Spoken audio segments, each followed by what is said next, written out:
Bom dia a todos.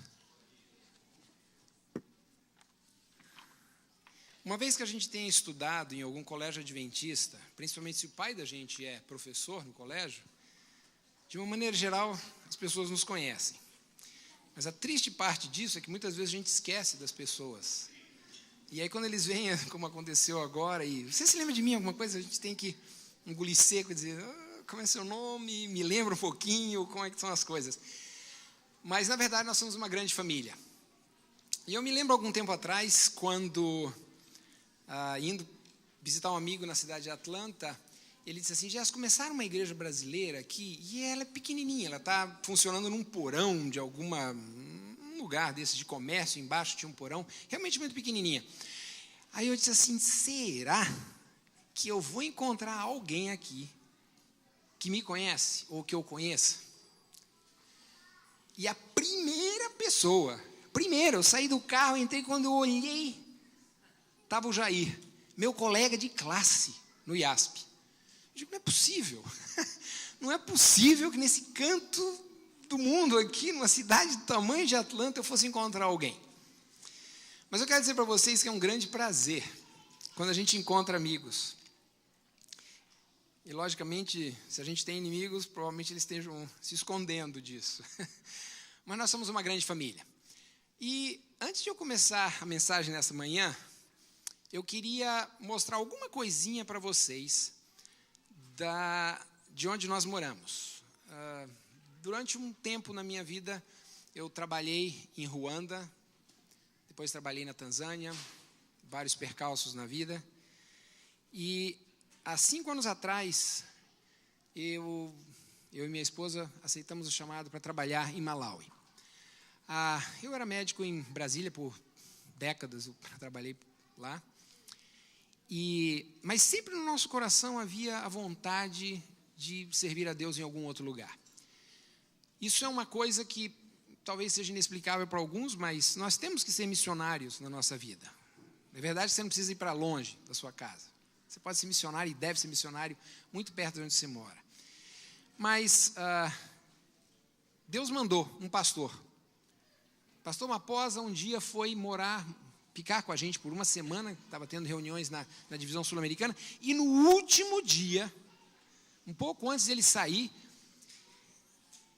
ele olhou para mim e disse assim, doutor Gerson, o senhor consideraria voltar para a África como missionário? Eu me lembro bem a cara da minha esposa, nós olhamos um para o outro e disse assim, era o que estava faltando, né? Era só o que estava faltando, eu disse, consideraria. Demorou mais de 1 ano para que os trâmites todos da igreja se realizassem e nós pudéssemos voltar para o Malawi. Mas, na verdade, nós trabalhamos ali.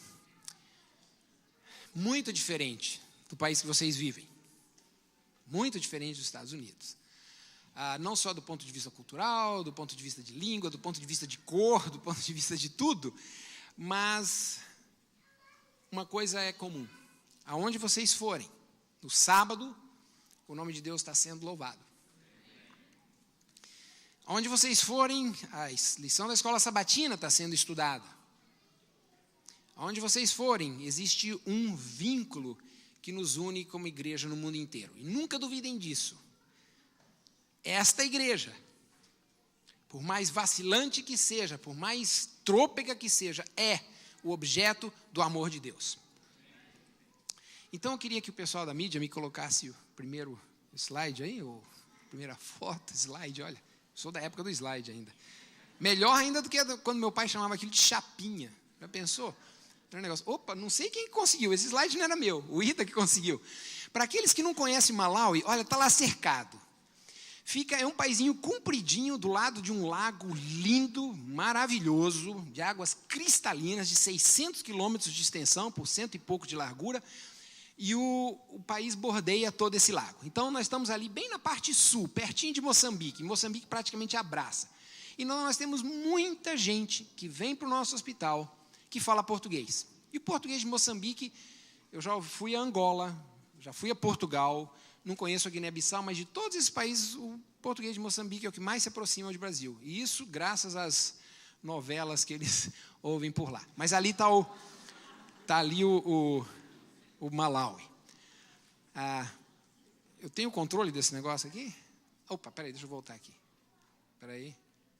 Opa, é para lá que eu tenho que apontar. Bom, aí é o nosso centro cirúrgico. Vocês podem ver que a gente faz praticamente as coisas que a gente fazia aqui. Só que as condições, eu tive a oportunidade agora nesses últimos 15 dias de visitar a Cleveland Clinic e estudar com eles ali um pouco. É uma diferença, sabe? É uma grande diferença. Só que às vezes eu falava para eles assim, se vocês tirarem os staplers de vocês aqui, eu quero saber o que sobra, porque vocês não sabem dar mais um ponto, sabe? Mas é verdade. Mas aí nós estamos. Esse é o lago, um pedacinho do Lago Malawi. Esse é o nosso lugar predileto, que chama-se Cape Maclear. E aí está a nossa filhinha com os meninos e as crianças todas brincando na água. É uma delícia. Eu convido vocês a nos visitarem ali um dia, vale a pena. Essa aqui é uma das igrejas que é um meu pequeno projeto missionário. Sabe, eu tenho pedido e alguma coisa tem acontecido e nós estamos levantando essa igrejinha. E é uma história, eu não tenho tempo agora, irmãos, porque vai tomar muito tempo.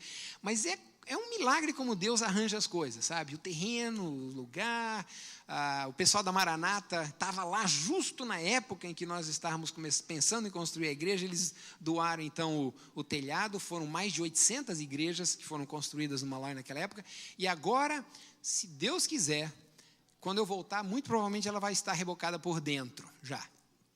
E aqui são algumas das nossas irmãs ali. E aquela velhinha à direita da minha esposa foi quem conseguiu o terreno para que nós comprássemos e que nós pudéssemos construir a igreja.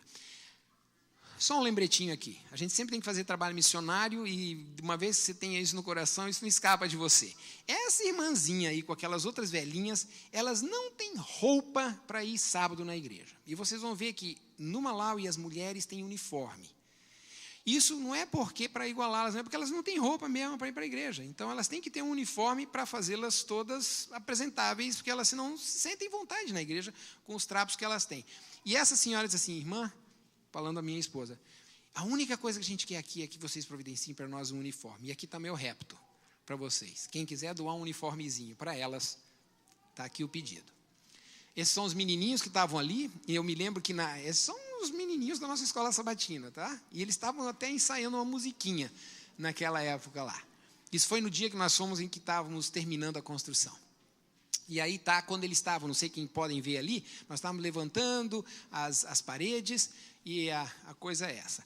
Agora, nós tem o som. Pode soltar lá o nosso videozinho. Essa é uma das igrejas em Cape Maclear, para vocês terem uma ideia.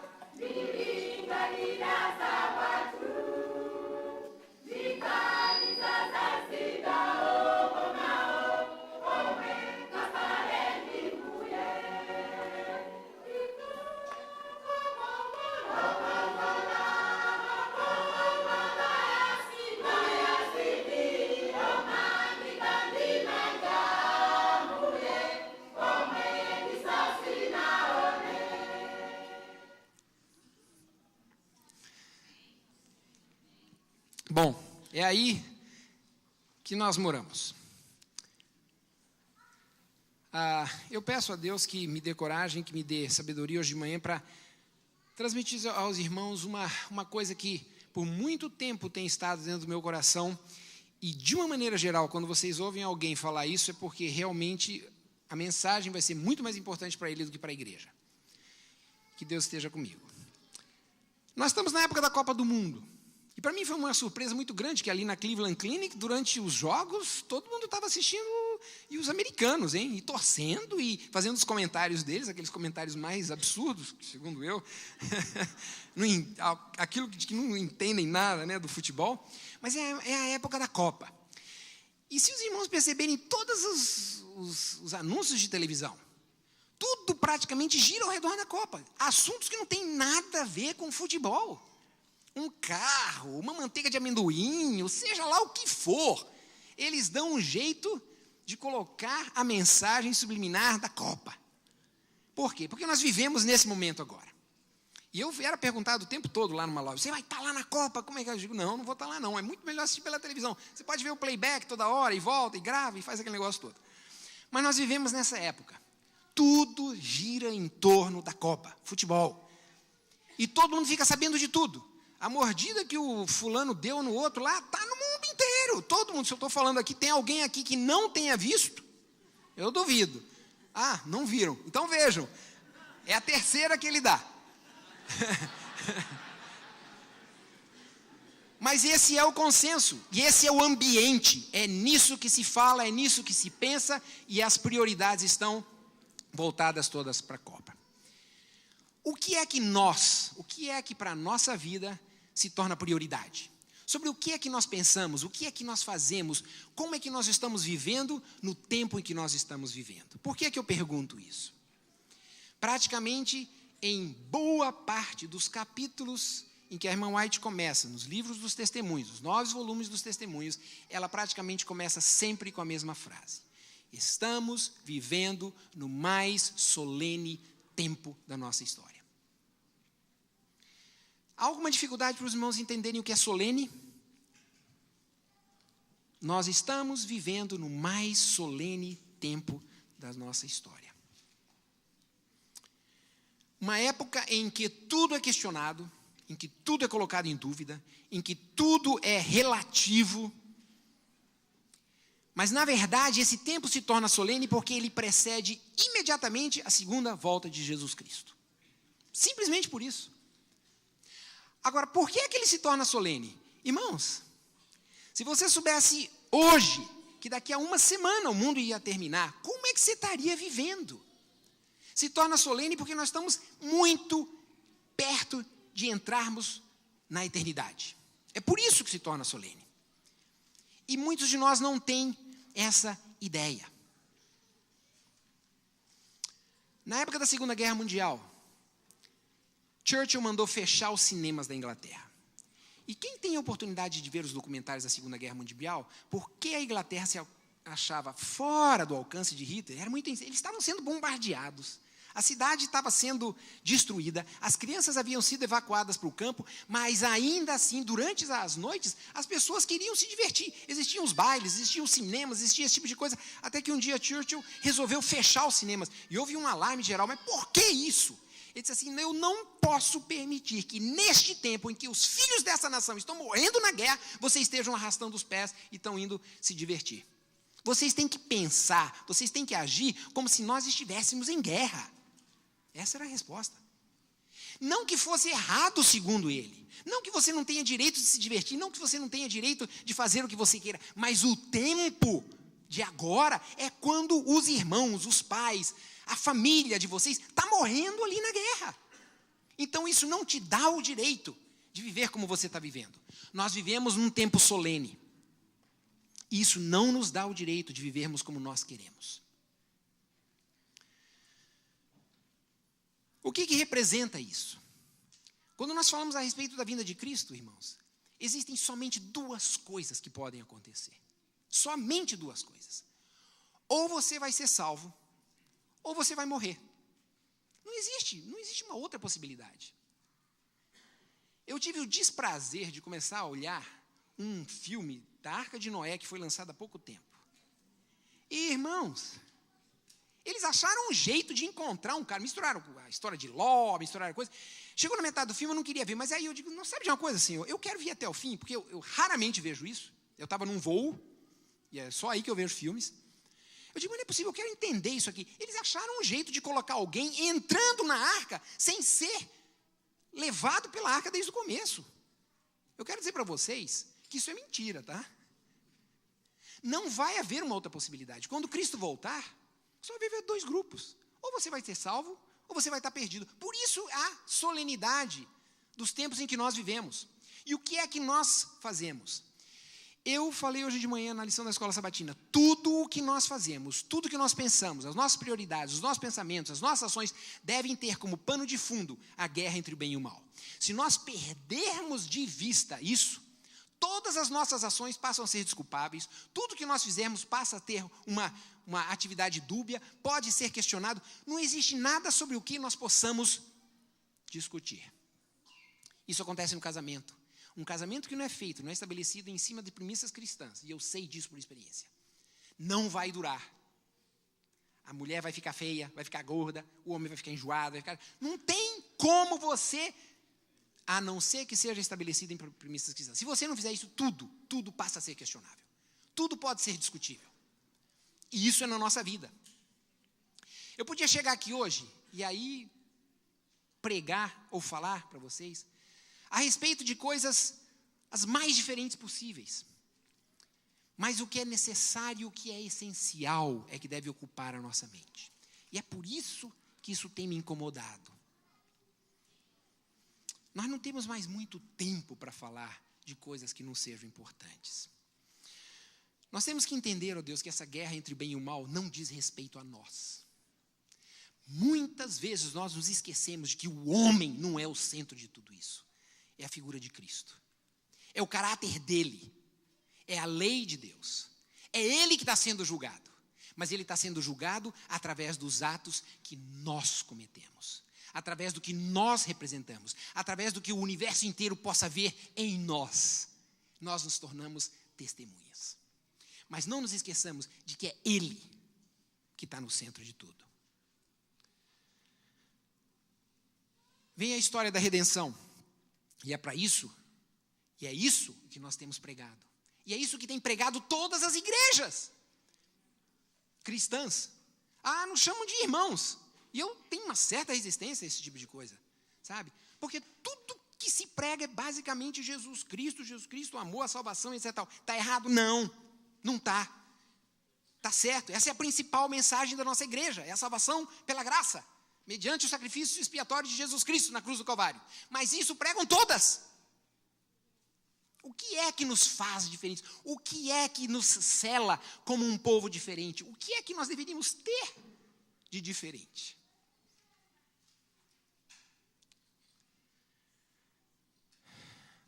O que é importante? O amor, família, dons, fidelidade, discipulado, dinheiro, tempo, talentos, felicidade, saúde, lei, graça, anjos. A gente pode pregar sobre o que for. Mas, basicamente, se vocês conseguirem sintetizar todos esses aspectos, vai sobrar uma coisa. Uma coisa. E essa coisa é o que regula a vida do cristão. E essa coisa se chama santificação. Na dependência do que nós fizermos, na dependência de como nós vivemos com Cristo, é que nós seremos julgados um dia. Muitas vezes a gente tem a ideia de que nós somos salvos pela graça, é verdade. Mas nós vamos ser julgados pelos atos. Nós vamos ser julgados pelo que nós mostramos. Mas o meu interior. Essa é a eterna briga. Eu gostei muito de um exemplo que foi dado pelo... Eu não sei quem é o atual pregador da Voz da Profecia.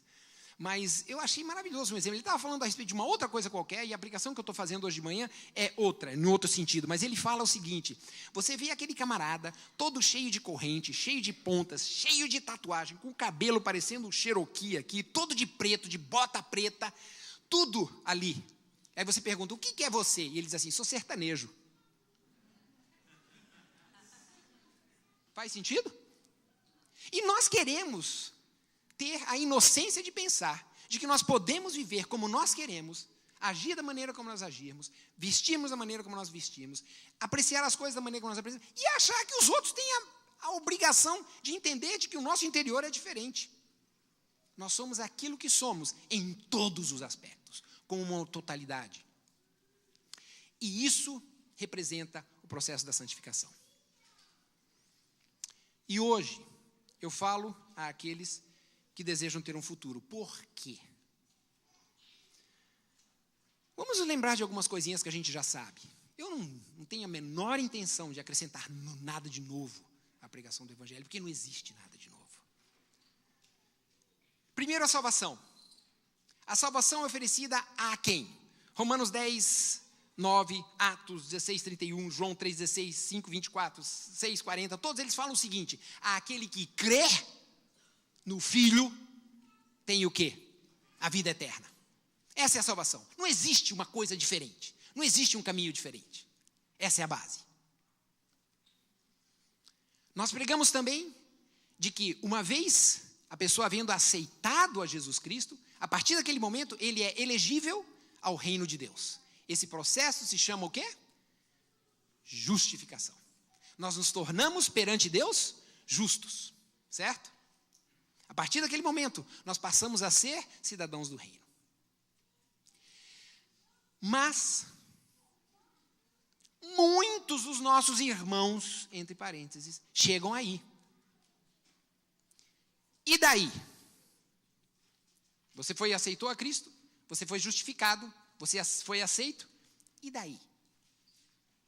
O que vai ser a sua vida a partir de então? Alguns anos atrás, eu tive o grande privilégio de estudar a Bíblia com uma colega médica. Eu tinha recém voltado da África numa situação desesperadora e Deus me deu o privilégio de trabalhar com ela. Alguém havia falado para ela a respeito de Jesus e ela estava sendo preparada pelo Espiritismo a ser uma líder, tipo uma mãe de terreiro ou alguma coisa assim. E por algum motivo, ela se sentiu atraída a Cristo. E num jantar em que eu estava tendo com ela e uma outra colega, eu disse assim, você que gostaria de estudar a Bíblia? Ela disse assim, é o que eu gostaria. E a partir de então, por 1 ano e meio, praticamente todas as semanas, eu estudei o que eu sabia da palavra de Deus. E foi muito interessante, porque depois de muito tempo estudando com ela, eu nunca havia falado a respeito do batismo, e ela um dia disse assim, Gerson, eu estou pronta, quando é que eu vou me batizar? O que é esse negócio do batismo? E aí eu estudei a questão do batismo com ela. Mas o mais interessante é de que, uma vez que ela tenha sido batizada, eu me lembro bem disso, ela voltou alguns meses depois e estava com lágrimas nos olhos e disse assim, Gerson, está tão difícil ser adventista. Eu disse, Marise, bem-vinda ao mundo real. Não é fácil, sabe por quê, irmãos? Porque o diabo perdeu um dos cidadãos dele. E ele não vai ficar tranquilo. Ele não vai descansar. E se tem uma qualidade que vocês podem apreciar no nosso inimigo, qual é? A persistência. Diabólica persistência. Ele não desiste. Graças a Deus de que existe alguém com uma santa persistência, que é Deus, que também não desiste. A diferença, meus irmãos, é de que muitas vezes nós somos inclinados a achar que existe virtude no que ele faz, no que o diabo faz, e não existe. E eu falei para ela, bem-vindo, agora começaram os seus problemas. Se você achou que antes a sua vida tinha algum problema, você está enganada. Agora é que começou o pepino. E pastor Bulhão tem um sermão muito interessante a respeito das duas naturezas que ele fala. Antigamente eu tinha uma natureza só, eu vivia tranquilo, eu estava feliz. Agora alguém me pregou e eu tenho uma outra natureza. E essas duas naturezas agora começam a batalhar. E é isso que acontece na vida do cristão. Este processo, depois da justificação, em que você aceitou a verdade, aí é que começam os problemas, se chama santificação. E aí é aonde o meu coração está pesado e é onde eu quero compartilhar com vocês algumas ideias hoje de manhã. Não é fácil. Não sei se viram o título do sermão. Uma coisa difícil. É uma coisa difícil. E não sou eu só que acho isso. E aí eu gostaria que o pessoal da mídia me colocasse aí. Em primeiro lugar, é importante a santificação? O que diz Hebreus 12:14? Sem santificação, ninguém vai ver a Deus. Se você é como aquelas igrejas que eu falei, em que a pregação do evangelho termina na justificação, você aceitou a Cristo, salvo. Você está enganado. Você está enganado. E aí algumas pessoas ainda me perguntam, mas o que é isso? E o ladrão na cruz? Você está enganado. Porque o ladrão na cruz, em 2 minutos ou 3 minutos de vida que ele teve, ele entrou no processo da santificação, que significa o quê? Uma vez convertido, a sua vida não é mais a mesma. E a partir do momento que ele... Vocês se lembram de o que ele fez antes, junto com outro ladrão? Ele estava falando o quê? Metendo a língua em quem? Em Jesus. Depois da conversão, o que é que ele fez? Ele disse assim, meu amigo, cala a boca, você não tem... O que é isso, irmãos? Isso é justificação somente? Não. Isso é um processo de santificação. Começou na vida dele uma mudança. Ele não teve tempo suficiente para atingir a plenitude que é requerida de nós, membros que vivemos no mais solene tempo da nossa história. Mas ele teve a sua santificação. Então não vem com a história me dizer que somente a justificação. Não. Sem santificação é impossível agradar a Deus. Você tem que ser santo. O que é santo? Ser separado, ótimo. Mas no fundo nós vamos ver aqui que santidade tem a ver com o quê? obediência e perfeição. E é isso que Deus requer de nós. E nós vamos ver que não é fácil. Volte de novo, por favor. Vamos ver se é necessário. Deus requer a homenagem da vida santificada, que pelo exercício da fé, que atua por amor, se tenha preparado para servi-lo. Ele ergue perante nós o mais alto ideal, a própria... Não sou eu que estou dizendo. Se alguém quiser depois as citações, eu posso dar. Deus requer de nós inteira conformidade com a sua lei. Essa lei é o eco de sua voz dizendo-nos mais santidade, sim, mais santidade ainda. Temos de buscar a plenitude da graça de Cristo.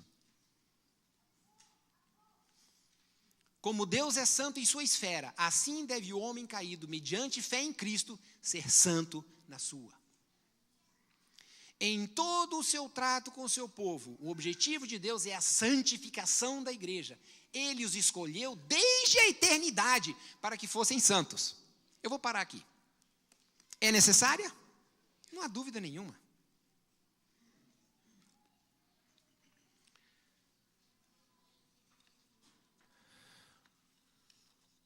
Como eu disse, o problema começa no dia seguinte, em que você foi justificado. As coisas se tornam difíceis.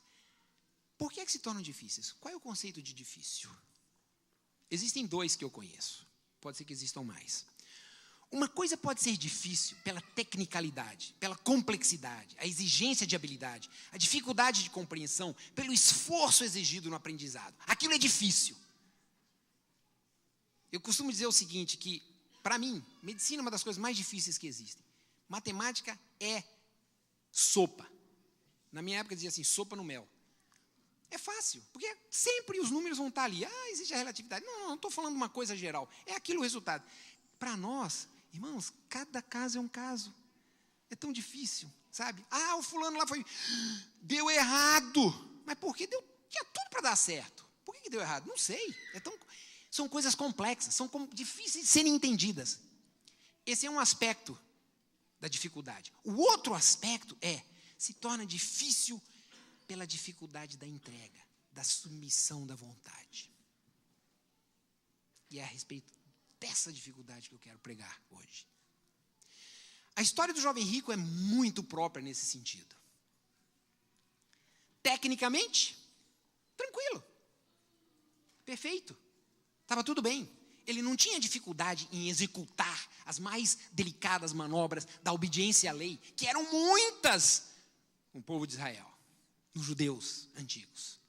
Ele as cumpria todas. Difícil de lembrar, 600 e tantas. A lição acho que tinha dado um negócio assim, né? Muito difícil. Mas a dificuldade dele começou quando Cristo pediu dele o quê? Tudo. Aí é que é difícil. E é aí que a santificação se torna difícil, irmãos. É difícil, porque a gente não está disposto a dar tudo. Nós não estamos dispostos a ceder. É difícil porque é difícil mudar o coração. Eu morei em Ruanda por 2 anos. Ruanda foi um país que, se vocês se lembrarem, em 94, passou por um genocídio. Irmãos, vocês não têm ideia do que é isso. Eu, parcialmente, porque eu vivi e senti a animosidade que existe entre eles, até hoje. E houvesse oportunidade, aquilo aconteceria de novo. Pedaços de corpos, ainda nos caixões, estavam ali na capela do dormitório feminino, na escola de enfermagem. E eles mantiveram aquilo lá por anos, para que fosse lembrado o genocídio. Famílias inteiras haviam sido dizimadas e 1 ou 2 pessoas haviam sumido. E as histórias de perdão que surgiram de lá são as coisas mais lindas das histórias que eu ouvi. Eu tenho algumas, não tenho tempo para contá-las, mas foram perdoados. Quando eu tive lá 164 prisioneiros que haviam participado do genocídio da tribo dos Hutus, haviam aceitado o evangelho, foram batizados e foram depois para os sobreviventes de cada família pedir perdão. Agora eu pergunto, é difícil ou não é? Eles foram perdoados. É aí que a gente não quer deixar o antigo homem, a maldade do coração, se esvair na bondade e no amor de Deus. É por isso que a santificação é difícil. Não que seja tecnicamente. A gente vai ver por quê. E eu gostaria de compartilhar com vocês algumas coisas que eu tentei aprender a respeito da santificação. Eu não sou teólogo. Eu sou um simples médico. Tentando fazer, mas eu procuro e tenho a certeza de que muitos de vocês estão com o mesmo problema que eu tenho hoje. É de aceitar isso, é de ter paz com Deus, é de entender como é que esse processo funciona. Primeiro, a primeira coisa que a gente tem que fazer é reconhecer que esse problema existe. Estou certo? Um problema que para nós não existe, a gente nem pensa nele. A mídia aí? Será que sou eu que tenho que ligar? O pessoal da mídia? Estão dormindo? Não. Ele falou que não ia dormir. Dá para botar o... Está lá? Deixa eu ver se está certo aqui. Esse ainda é parte da... Olha aqui, como é que funcionam as coisas. Há um problema, não há? O poder de uma vida mais alta, mais pura, mais nobre é nossa grande necessidade. Esse é o problema. Nós temos a necessidade disso. O mundo tem ocupado demais os nossos pensamentos e o reino de Deus, bem pouco. Quem é que dirige a tua vida? É ela necessária? Nós já vimos que sim. Depois, nós temos que entender uma outra coisa. É de que ela é um dom de Deus. A salvação é dom, não é? A justificação é dom. A santificação é dom. Não depende de mim. Depende de Deus. E aí, quando nós começamos a entender isso, se torna mais fácil compreendermos e nos ajustarmos e dependermos mais dele. Um raio da glória divina, um vislumbre da pureza de Cristo que nos penetre na alma, tornará dolorosamente visível toda a mancha do pecado, pondo à descoberta a deformidade e os defeitos do nosso caráter. O problema existe? Existe. Se torna doloroso pensar na santificação? Se torna. É difícil. Não é um assunto fácil. O pecador fica aborrecido com ele mesmo ao contemplar o puro e imaculado caráter de Cristo. É por isso que eu estou falando para vocês hoje de manhã. Isso tem me incomodado. Eu fico aborrecido comigo mesmo. E o que é que eu posso fazer? Eu quero reconhecer de que existe esse problema. Agora, um outro aspecto que nós temos que entender é de que essa luta não é uma luta uma vez terminada, para sempre terminada. Isso é uma batalha diuturna. E infelizmente é o que eu falei. A dificuldade está aí. Todos os dias, a partir da vossa conversão, vocês vão ter que lutar. A obra da transformação da impiedade para a santidade é contínua. Dia a dia, Deus atua para a santificação do ser humano e o homem deve cooperar com ele, desenvolvendo perseverantes esforços para o cultivo de hábitos corretos. Deve acrescentar graça a graça e assim procedendo num plano de adição, Deus atua por ele num plano de multiplicação. É um trabalho diário. É um trabalho que é feito diuturnamente. Pergunto para vocês, o trabalho da conversão é diário ou não? A Espírito de Profecia diz que cada dia você tem que se converter. O trabalho da justificação é diário ou não é? Ou nós somos justificados? Não, nós somos... Existe aquela diferença da justiça imputada de justiça comunicada, bonito na teologia, mas na verdade a justiça de Deus nos é comunicada a cada dia. E a santificação é uma batalha que deve ser travada a cada dia. Assim, quando vocês acordarem de manhã, abrirem os olhos, vocês vão saber, eu tenho que batalhar por mais um dia. Podem continuar? A santificação não é obra de um momento, de uma hora, de um dia, mas de uma vida toda. Não se alcança com um feliz voo dos sentimentos, mas é resultado de morrer constantemente para o pecado e viver constantemente para Cristo. Enquanto reinar Satanás, nós teremos de subjugar o próprio eu, vencer os pecados que nos assaltam. Enquanto durar a vida, não haverá ocasião de repouso, nenhum ponto a que possamos atingir e dizer, alcancei tudo completamente. A santificação é o resultado de uma obediência que dura a vida toda. Eu vou fazer uma comparação aqui, que não é das mais felizes, mas ajuda talvez vocês a entenderem. Há algum tempo atrás, quando vocês veem essa questão de alguns filmes de ação, uma época na minha vida que eu via muito disso. Eu me lembro de um deles, que eu não vou mencionar aqui, porque é merchandising, não sei, mas quando começou a ação, a gente não tinha tempo de respirar. E foi assim praticamente até o fim do filme. Chegou no fim do filme, eu estava exausto. Esse desgraçado dessa máquina não morre. E eu troço não ia. Era uma... Quando acabou o filme, eu estava suando.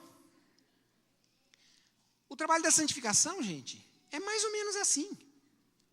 Não tem tempo em que você vai dizer, pô, chega, peraí, deixa eu tomar um fôlego aqui, né? Deixa eu dar um tempinho aí. Não existe isso. Porque no momento que você fizer isso, sabe o que acontece? O diabo vem e consegue conquistar tudo o que você tinha pedido. Deixa eu falar um negócio para vocês. Eu venho da África. A coisa que é mais temida lá, sabe o que é? Guerra. Agora, nesse momento, tem pelo menos 4, 5 países em guerra na África. E elas são guerras entre tribos. Sabe o que acontece? As pessoas trabalham, aquilo começa a progredir, luta-se, faz-se, constrói-se, etc. Tal, aí vem a guerra. O que acontece? Em um mês, aquilo, pum, cai tudo por terra. Tudo é destruído. Quanto tempo vocês acham que vai ser necessário para reconstruir a Síria? Vocês estão acompanhando? Nunca mais aquele país vai se levantar. E é o que tem acontecido. Se nós pensamos que nós vamos ter um tempinho para descansar, ter um fôlegozinho e agora... Não, você está enganado. O Espírito de Profecia está falando isso, a Bíblia está falando, você vai ter que lutar a sua vida inteira. E isso eu quero te alertar hoje de manhã. É isso que vai acontecer. Tudo é diário. Tudo tem que ser começado a fresco.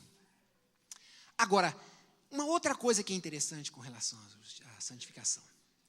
Nós temos que pensar que isso é possível. Porque tem gente que diz assim, não, isso aí é uma coisa impossível. Vocês se lembram dos discípulos? Quando eles chegaram para Jesus, uma vez disseram assim, mas o cara, ele é rico, etc e tal, ele não vai entrar no céu. Mas Senhor, isso é impossível. Lembram disso? Lembra da história? E o que é que Jesus disse assim? Os possíveis, para Deus não existe nada impossível. Ora, se é um requerimento, se é um dom que nós recebemos dele, ele não estaria sendo correto em nos pedir alguma coisa impossível. Então, a primeira coisa que nós temos que entender é de que isso é possível. E eu aprendi isso num estudo da Bíblia com um filipino que estava lá no... Eu pensei, sabe de uma coisa? Isso é verdade, eu nunca pensei disso. A gente me fala de santificação e coisa... Mas eu nunca parei para pensar, mas esse troço é possível, eu vou conseguir. É lógico que você vai. Então, esse é um dos primeiros aspectos. Eu queria, talvez, compartilhar, não sei se eu vou achar, talvez... Não vai para lá, né? Aqui, ó. Da mesma forma, você é um pecador. Não pode expiar seus pecados do passado, nem mudar seu coração e se tornar um santo. Mas Deus promete fazer tudo isso por você através de Cristo. Caminha Cristo. Ele promete. É possível? É. Ele prometeu? É possível. Perante o crente é apresentada a maravilhosa possibilidade de ser semelhante a Cristo, obediente a todos os princípios da lei. Atos dos Apóstolos. Irmãos, é possível ser semelhante a Cristo? É. É difícil? É. É impossível? Não. Agora existe um outro aspecto. Quando a gente começa a pensar nos meandros da santificação, em ter um caráter puro, aqueles que começam a lutar e caem, levantam, caem, levantam. Qual é a tendência? Qual é a tendência que a gente tem? A gente entra em desespero, não é? A gente entra em desespero. Meu Deus, você está pedindo uma coisa que...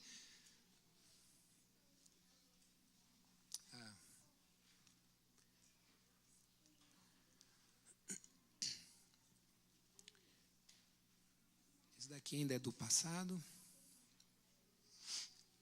Olha só, diz aí, para a gente não se desesperar. E esse, para mim, é um dos textos mais importantes que eu já encontrei. Eu comentei com a Nilce ontem à noite. Tem 2 textos no Espírito de Profecia que, para mim, são dificílimos de serem entendidos. Esse é um deles. Era o intuito de Satanás causar entre o homem e Deus uma eterna separação. Em Cristo, porém, chegamos a ficar em mais íntima união com Ele do que se nunca houvéssemos pecado.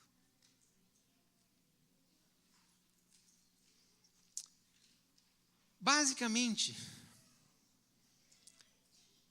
é esse o caminho. A tendência que nós temos é de desesperarmos e de não perseverar. Em um outro aspecto. Quem é que vai ser salvo? Mateus, Marcos, Lucas e João falam a mesma coisa. Quem é que vai ser salvo? Aquele que perseverar até o fim. A parte do cristão é perseverar em vencer cada falta. Constantemente deve orar para que o Salvador sare os distúrbios de sua vida enferma pelo pecado. Ele não tem a sabedoria nem a força para vencer. Isso pertence ao Senhor. Ele as outorga a todos os que têm em humildade e contrição dele buscam auxílio. A gente não pode se desesperar. A gente tem que perseverar. Essa é a parte que cabe ao homem. Ao ver quão pecador você é, ao enxergar a si mesmo, como na verdade é, não se entregue ao desespero. Não tem razão para isso. Por quê? É um dom. Isso não vem de nós. É Deus quem vai aperfeiçoar em nós a sua obra. Em seus esforços para alcançar o ideal de Deus por si, o cristão não deve desesperar de coisa alguma.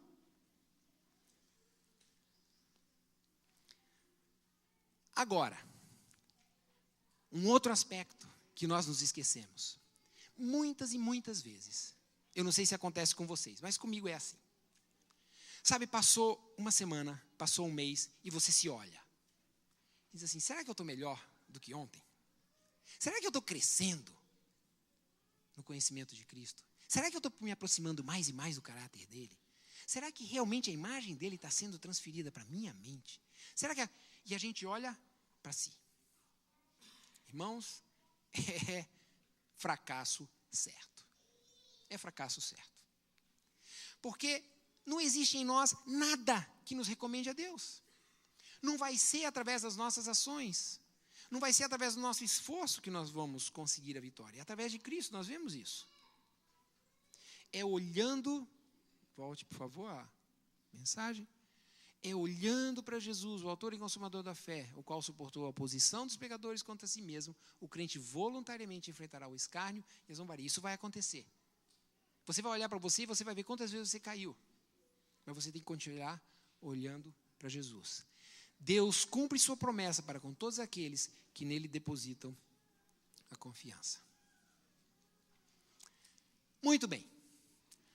Aí então nós chegamos a um ponto em que talvez alguns tenham alguma dúvida. Ora, se o perdão é uma dádiva, se ele é diário, se o arrependimento é diário, se a justificação é diária, se a santificação é diária, se tudo está acontecendo, qual é a minha parte nessa história?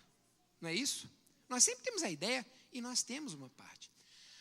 Aqui é que muitas vezes, e eu demorei muito tempo para aprender isso, aqui é onde existe uma dicotomia de pensamento muito grande, mesmo dentro da nossa igreja. E eu gostaria de que, se fosse possível, vocês pensassem a respeito disso. Olha aqui. A obra de ganhar a salvação é de coparticipação e cooperação. Entendam isso. Deve haver cooperação entre Deus e o pecador arrependido. Isso é necessário para a formação de corretos princípios de caráter. Deve o homem fazer veementes esforços para vencer o que o impede de alcançar a perfeição. Mas, para alcançar êxito, ele depende inteiramente de Deus. Por si mesmo, o esforço humano não é suficiente. Sem a ajuda do poder divino, ele de nada vale. Deus age e o homem também. A resistência à tentação deve partir do homem, que por sua vez deve obter poder de Deus. Vocês entenderam? Eu demorei muito tempo. Se vocês entenderam simplesmente com a leitura disso, parabéns. Mas eu vou dar um exemplo para vocês. Eu sou um fumante. E eu vivi e me lidei anos. Eu sou um cirurgião de cabeça e pescoço. Todos os cânceres, chamados epidermoides, praticamente, hoje em dia tem algumas coisinhas que estão surgindo, mas basicamente todos eles surgem em decorrência do tabaco. Câncer de língua, assoalho de boca, base de língua, faringe, laringe, toda essa região. E a gente é mutilador, a gente tira partes imensas da cara de alguém. E eu tive o desprazer um dia de ver uma senhora a quem nós havíamos operado de um câncer de laringe com uma traqueostomia. Traqueostomia é aquele buraco que fica aqui para a gente respirar. Definitiva, ela nunca mais ia ter sua laringe, que nós havíamos tirado. Quando eu dei a volta no Hospital Central do IASERJ para ir para casa, que eu olhei, eu levei um susto. Ela estava fumando pela traqueostomia. Ali. Não é essa a reação que a gente tem? Nós somos iguais, irmãos. Nós somos iguais. A vida nos detona, a vida derruba, e nós estamos voltando dia após dia a fazer as coisas erradas. Agora, o que tem isso a ver com o que nós lemos? Qual é a parte do homem? Ora, primeiro vem, eu sou um fumante. Vem primeiro a minha vontade de querer me libertar disso. Nem isso o homem pode, certo? Porque o querer e o efetuar, segundo Filipenses 3,16, vem de quem? Vem de Deus. Mas eu permito que Deus me dê essa vontade. Certo? Senhor, eu nem quero parar de fumar, eu sou viciado, mas eu vou te dar uma chance. É assim que acontece a salvação. Eu vou te dar uma chance. Eu vou aceitar. E aí então Deus diz assim, tá certo, filho. Eu vou procurar trabalhar isso em você. E aí então vem a minha vontade de querer largar o cigarro. De parar de fumar. Eu oro. Eu leio. O que está faltando nessa história? Só que eu continuo com a maço de cigarro do lado da minha cama. Certo? Irmãos, vocês nunca vão ver, pode ser que eu me engane nessa afirmação, mas vocês nunca vão ver Deus aparecer e dar um peteleco na boca de alguém que esteja fumando. Isso depende de quem? De mim. Ele me deu o conhecimento, ele me dá força de vontade. Agora, deixa eu falar uma coisa para você. Mas isso assim, essa ilustração talvez não esteja sendo muito feliz, tá? Ela é muito feliz, sabe por quê? Porque a primeira vez em que eu jogar fora, e é isso que a gente faz nos cursos de como deixar de fumar em 5 dias. Eu fiz inúmeros. Em Brasília a gente tinha uma equipe maravilhosa que a gente fazia disso nos ministérios, em todos aqueles lugares. A gente falava, e a gente tinha os melhores especialistas falando a respeito disso. Então eu sei do que eu estou falando. Eu trabalhei com esse pessoal. É vício a ponto de a pessoa fumar pela traqueostomia. É o pecado arraigado na gente. O que a gente pede? Por favor, cheguem em casa, joguem fora os isqueiros e o que mais? Todos os cigarros. É isso que é cooperar com Deus. Ah, mas é muito difícil. Sabe, é o jovem que quer vencer o pecado, mas está na fila da boate. Senhor, me ajuda aqui. Sai daí. Sabe? É o que eu sempre digo. Vocês sabem, irmãos, qual é o músculo que mais abençoado deve ser no corpo humano? Das pernas. Para a gente correr do pecado. É o músculo mais desenvolvido que a gente vai ter. Sabe? Senhor, eu estou sendo atraído. Eu estou sendo sincero com isso com vocês, irmãos. Aqui são jovens, eu estou vendo uma igreja jovem. É a batalha que a gente tem cada dia. Sabe, a tentação que a gente tem, a gente não quer, a gente gosta das coisas do mundo, a gente quer ver, Senhor, por favor, me ajuda. Mas então corre delas, por favor. É a única coisa, é nisso que é cooperar com Deus. Deus não vai fazer pelo homem aquilo que ele habilitou o homem a fazer por si mesmo, mas ele dá forças. A partir da primeira vez em que você deixou de fumar, passou o primeiro dia, passou o segundo dia, por que existe o plano de como deixar de fumar em 5 dias? Não é à toa, porque depois do 5º dia, se você quiser, você está livre. Já não existe mais aquela addiction, não é isso que eles falam? Aquele vício. Você tem forças para. Aí eu pergunto, você tem forças por si mesmo? Hoje de manhã, nós estávamos saindo da casa do Itamel. Ele falou, esse homem era alcoólatra. O que ele faz todo dia? Ele vai lá. Uma vez alcoólatra, sempre alcoólatra. Uma vez fumante, sempre fumante. Uma vez pecador, sempre pecador. Nunca deixe se enganar de que você possa largar da mão de Deus.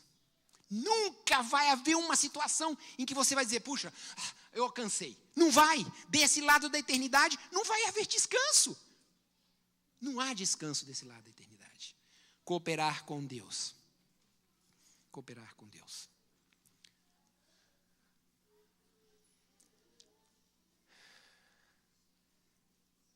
Eu queria que vocês lessem aí. É louvável desejar ser bom e alcançar a santidade. Essas virtudes, porém, de nada valerão se ficarem somente no desejo. Eu quero, Senhor, eu quero. Faz alguma coisa, corre, por favor, corre. Que Deus vai te dar mais forças. Tuas pernas vão ficar... E quanto mais longe você ficar do pecado e mais próximo de Deus, mais seguro você vai estar.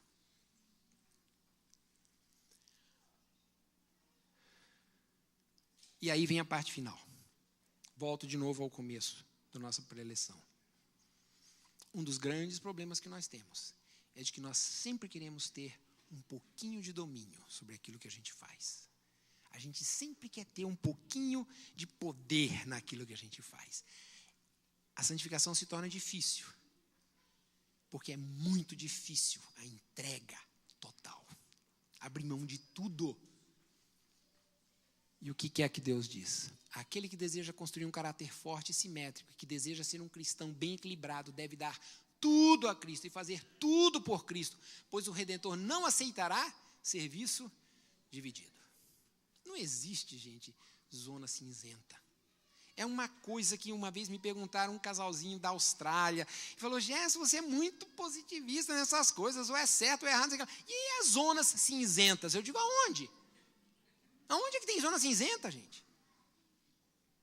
Ou a minha Bíblia é diferente da sua, ou eu estou lendo os livros errados, ou senão nós não temos o mesmo substrato sobre o qual discutir. Lembra do que eu falei no começo? A história da guerra entre o bem e o mal. Se você se esquecer disso, você vai dar oportunidade para o diabo botar a colher dele em muita coisa. O coração inteiro tem de render-se a Deus, ou do contrário, não se poderá jamais operar a transformação pela qual é restaurada em nós a sua semelhança. Quanto do coração? 100%. Hoje de manhã, eu estava na escola sabatina, e aí eu estava conversando, não sei, a irmã estava, é uma irmã casada. Eu disse, irmã, quanto é que Deus aceita de inverdade ou de impureza no meu relacionamento para com Ele, para que eu possa ser salvo? Aí eu falei para ela, irmã, a senhora é casada sua? Quantos anos? 30 anos, foi isso que ela falou? 30 anos. Eu não sei onde está a irmã. 30 anos. Multiplica isso por 365 dias. Vai dar uma enormidade de dias. Eu falei, irmã, vamos fazer o seguinte. Seu marido um dia chega para a senhora e diz assim, querida, eu te amo de paixão, sou capaz de morrer por você, você sabe, etc. Ele tem sido... Mas, querida, vamos fazer o seguinte. Eu vou ser fiel para você 99,99% das vezes. Isso significa que em 30 anos, 4 horas... eu vou ser infiel a você. Só isso. Quase perfeito, não é isso? Gente, quase perfeito? Quase perfeito. 4 horas para 10, 30 anos. Caramba, está querendo demais. A minha pergunta foi, a senhora aceita? Você sabe qual foi a resposta dela? Não. Eu fiquei admirado. Mas como não? Irmãos, é isso que está acontecendo com a gente, sabe, como igreja. A gente quer ter um pouquinho, sabe? A gente quer ter um pezinho, só a uninha do pé lá. Mais nada. Mas nós não queremos ser 100% de Cristo. Nós não queremos deixar que Ele controle tudo na nossa vida. Tudo, peraí, tudo também não, né? Eu também gosto das minhas coisas, eu também tenho meus gostos, eu também... Lembra da historinha? Só 4 horas. Só 4 horas. E ela não aceitou. Agora, por que nós somos medíocres a ponto de não aceitar isso na nossa vida prática e na nossa vida espiritual? Nós estamos dispostos a ceder. Nós estamos dispostos a... Não existe isso. Acho que é o último. Não podemos... Se vocês esquecerem de tudo o que eu falar hoje de manhã e se lembrarem disso, eu vou estar contente. Não podemos pertencer metade ao Senhor e metade ao mundo. Não somos filhos de Deus, a menos que o sejamos o quê? Totalmente. O que é totalmente? Não é 99,9. É tudo. Irmãos, meu coração está aliviado. Eu cheguei ao fim e eu queria que vocês entender assim, de que isso é uma preocupação sincera que eu tenho. E se eu conseguir transmitir para vocês essa mesma preocupação, eu sou feliz. Pensem a respeito disso. Meditem nisso, porque a santificação engloba todos os aspectos da vida de vocês. Todos. Eu gostaria de terminar com uma historinha. Para aqueles que estão desanimados, para aqueles que pensam que não é possível, para aqueles que... Senhor, puxa vida, palavrinhas difíceis essa aí. Que citações, não podia ter uma outra melhor? Não tem, são essas. Não existe uma outra verdade. Existia um grande pianista chamado Jan Paderewski, polonês, era um homem de Estado, muito importante, e que um dia ia dar um concerto num grande teatro. E uma vovó, que tinha um menininho que estava tocando piano, começando suas notinhas no piano, disse assim, essa é uma grande oportunidade. Eu tenho que aproveitar para levar o meu neto para ver o grande Paderewski. E ela fez isso. E ela entrou no teatro com o seu netinho, e ali, perto da frente do teatro, de onde estava o palco com o piano, antes do show, ela encontrou algumas amigas e começaram a conversar. E ela não se apercebeu de que o netinho se afastara dela. De repente, conversando com as amigas, ela notou que o teatro inteiro estava olhando para o palco. E ela pensou, vai começar. Quando ela virou, quem estava lá? O netinho sentado no piano. Ela gelou. Disse, meu Deus, desce. Ela não queria subir. O menino abriu a tampa do piano e começou a tocar o bife.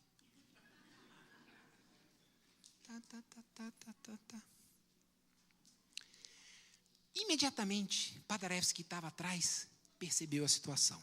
Olhou e viu a avó toda preocupada, todo mundo olhando para a criança.